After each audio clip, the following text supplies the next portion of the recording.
Bonsoir à tous, bienvenue dans le 7-8 Sport, l'émission consacrée à l'actualité sportive dans le département. Tout de suite, le sommaire de votre magazine. Football, l'ES Trappes a réussi à tenir en échec le leader de promotion d'honneur Boulogne-Billancourt à domicile. L'équipe n'a perdu qu'un seul de ses 8 derniers matchs, le résumé est à suivre dans quelques instants. Cyclisme sur piste, le Vélodrome national de Saint-Quentin-en-Yvelines a accueilli ce dimanche la deuxième manche de la Coupe d'hiver. Près de 140 concurrents ont participé à la compétition, plus de détails à suivre. Boxe, nous avons rencontré l'élan courtois Adila Mohammadi. Le boxeur de la team Farouja affrontera ce samedi l'Ukrainien Shlev à Noisy-le-Grand pour son grand retour après avoir perdu sa ceinture européenne en avril dernier. Gros plan à présent sur les principaux résultats du week-end.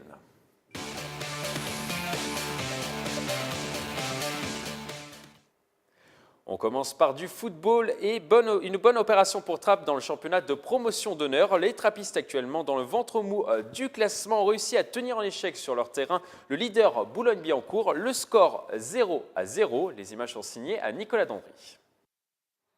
Un match avec du rythme mais sans but, Trappes n'a pas réussi à concrétiser ses nombreuses occasions pour venir à bout du leader Boulogne-Billancourt sur son terrain à l'occasion de la 11e journée de PH.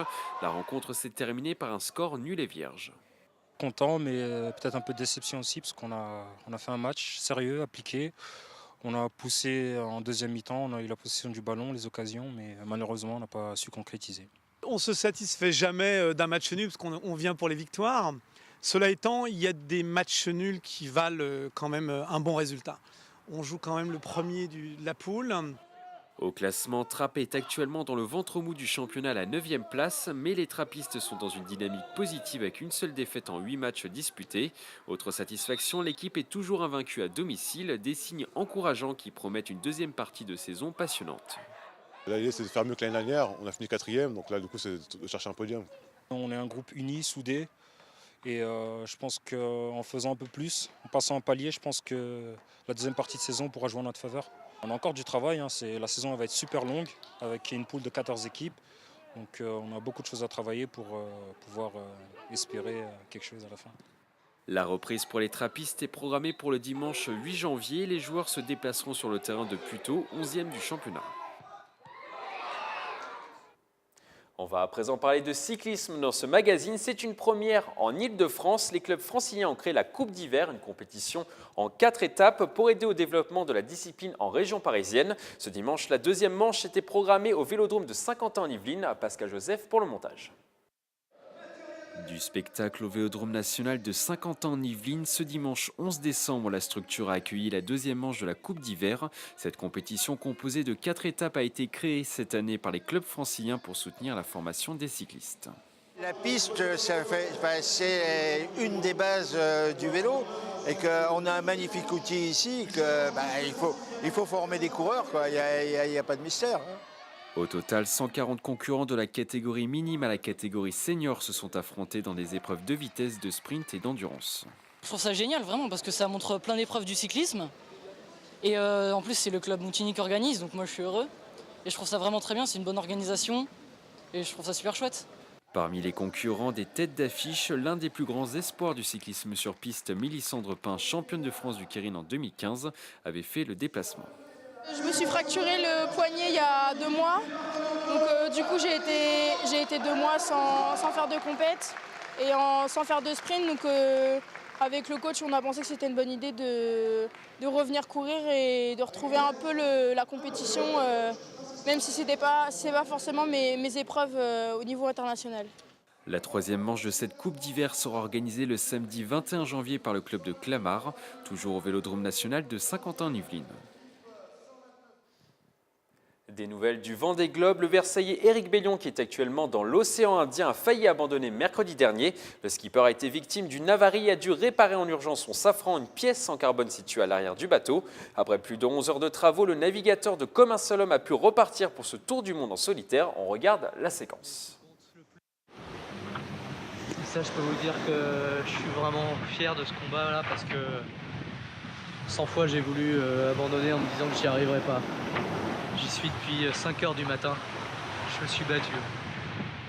Et bon, l'aventure continue et je suis content, mais là je peux vous dire que alors je me repose un peu parce que ça a été un combat dans les vagues qui venaient frapper le tableau arrière, je suis trempé. Bon, voilà, donc l'aventure continue sur Comme un seul homme et c'est ça le principal.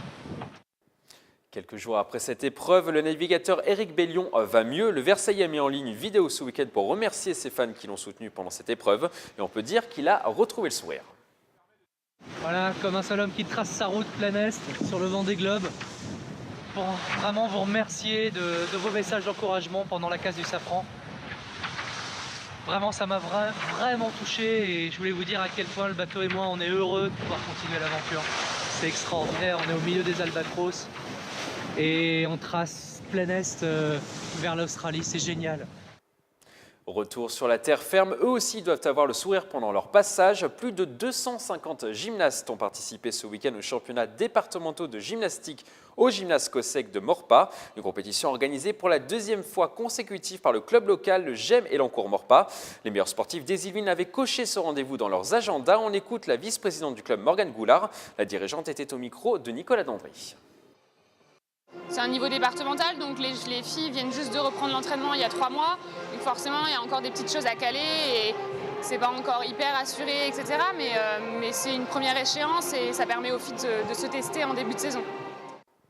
Le GEM Elancourt Maurepas organisera également début avril les demi-finales du championnat de France au Palais des Sports d'Elancourt.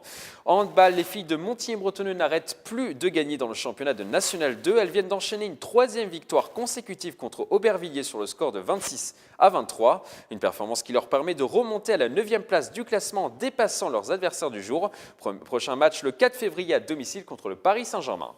Toujours en handball, mais cette fois-ci en pré-national, on jouait ce week-end la 10e journée du championnat. Très bonne opération pour les clubs yvelinois. Plaisir s'est imposé contre la métropolitaine des transports 25-21. De son côté, Versailles est allé s'imposer contre Châtenay-Malabry 33-30. Au classement, les Plaisirois sont toujours au coude à coude avec Rueil pour la première place. Versailles est 6e à 8 points du podium. Un mot de boxe à présent, on l'avait quitté en avril dernier, abattu après sa défaite contre le Britannique Callum Smith, une contre-performance qui lui a fait perdre sa ceinture de champion d'Europe des poids super moyens. L'élan courtois Adila Mohammadi est de retour sur les rings ce samedi. Il défiera l'Ukrainien Shleilev pour se relancer. Nous avons rencontré le boxeur de la team Farouja juste après son entraînement. Nous sommes au SDCS Center de Maurepas et nous sommes avec l'ancien champion d'Europe des poids super moyens Adila Mohammadi, membre de la team Farouja à Elancourt. Bonjour. Bonjour. Alors, avant de parler de votre futur combat qui va se dérouler dans quelques jours, nous allons parler de vous, Adila. Vous avez combattu en avril dernier contre Callum Smith, ça ne s'était pas très bien passé, vous aviez perdu. Depuis, vous n'avez pas combattu. Comment vous sentez-vous physiquement depuis avril dernier? Physiquement, je me sens plutôt bien. On a bien récupéré, on s'entraîne comme il faut et puis on ne lâche pas les objectifs. On lâche pas les objectifs.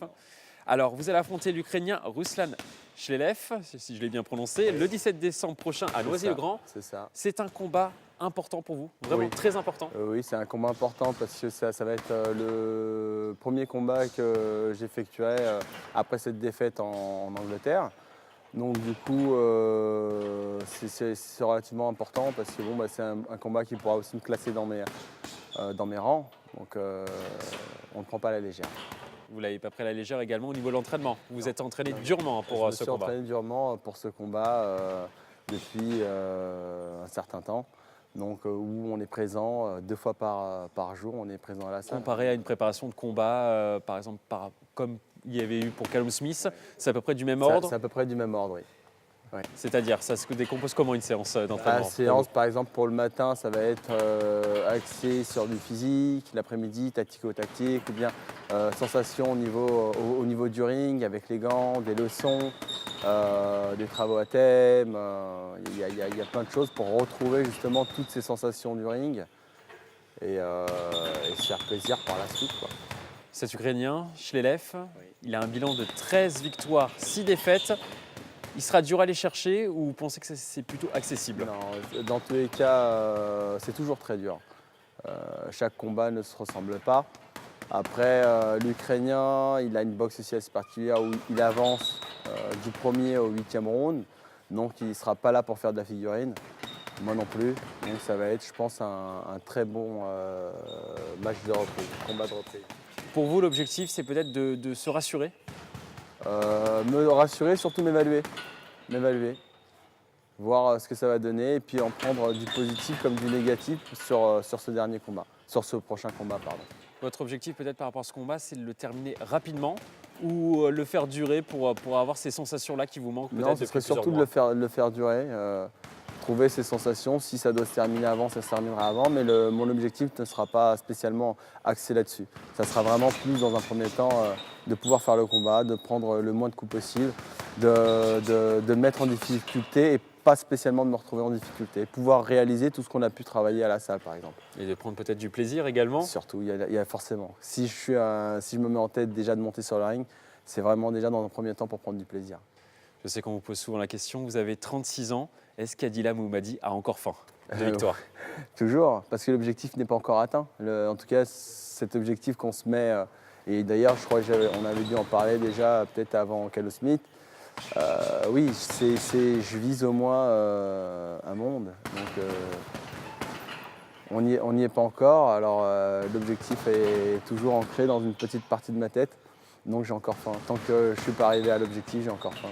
Et ce prochain combat, justement, ça sera une première étape pour arriver à ce titre futur, peut-être, de champion du monde. C'est ça. Donc, ça sera peut-être un combat qui pourrait me remonter dans les classements mondiaux. Ensuite, en refaire un second ou un troisième, viser par la suite une ceinture. Et puis, ça va se décanter comme ça, plus ou moins sur l'année. Sur l'année. J'aimerais en tout cas cette année, du moins pour 2017, boxer plus régulièrement. D'accord. Vous n'avez plus le temps. Voilà, j'ai plus le temps. Il faut aller vite. Et voilà. Et si on peut le faire en France, ça sera encore meilleur. Merci beaucoup Adila Moumadi. Bon courage pour Merci. votre combat. Je le rappelle aux téléspectateurs, le combat ce sera le samedi 17 décembre à Noisy-le-Grand.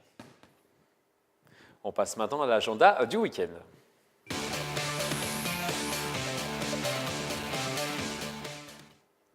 On commence cette rubrique par du kickboxing. Plus de 90 jeunes âgés de 5 à 8 ans pourront tester cette discipline de boxe pied-point ce week-end.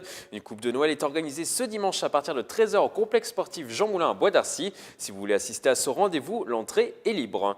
Il y aura également du tir à l'arc ce week-end. Les archers de Guyancourt organisent leur concours annuel au gymnase Maurice Baquet ce samedi à partir de midi et dimanche à partir de 8h30. Sébastien Penaud, champion du monde individuel et par équipe en Turquie à Ankara en 2016, sera présent pour l'événement. C'est la fin de ce 7-8 Sport. Merci de l'avoir suivi. Je vous retrouve lundi prochain pour un nouveau magazine. D'ici là, passez une excellente semaine sportive.